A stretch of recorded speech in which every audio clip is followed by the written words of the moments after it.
Dear student, all exam help channel পক্ষ থেকে আমি মোহাম্মদ আলামিন। তো আজকে হচ্ছে ষষ্ঠ শ্রেণীর গণিত, তোমরা দেখতেই পারছো। তো এটা হচ্ছে তোমাদের 1.2 এর অঙ্কগুলো সমাধান করবে। এখানে দেওয়া আছে 1 নম্বরে 30 থেকে 70-এর মৌলিক সংখ্যাগুলো লেখো এবং সহমৌলিকের জোড়া নির্ণয় করো।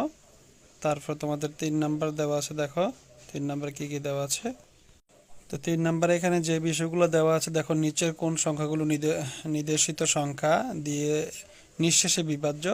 4 নম্বরে তোমাদের কিছু অঙ্ক দেওয়া আছে, নিচের চিহ্ন স্থানে কোন কোন অঙ্ক বসবে, সংখ্যাগুলো 9 দ্বারা বিভাজ্য কিনা বলছে।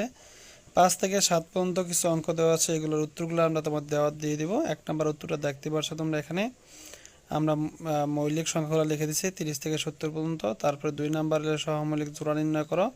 সহমৌলিকের জোড়া একটা নির্ণয় করতে পারলে তুমি বাকিগুলো এভাবে নির্ণয় করতে পারবে। আমরা সবগুলোর উত্তর দিয়ে দিচ্ছি আস্তে আস্তে, তোমরা ধাপে ধাপে সুন্দর করে সবগুলো দেখে নিবা। দেখে নিয়ে তোমরা সেমভাবে করা শুরু করবে। 3 নাম্বারটাও দেওয়া আছে, দেখতে পাচ্ছ এখানে। 3 নাম্বারটার উত্তর দেওয়া আছে ক, তারপরে খ, তারপর হচ্ছে তোমাদের এখানে গ দেওয়া আছে, তারপর দেওয়া আছে তোমার এই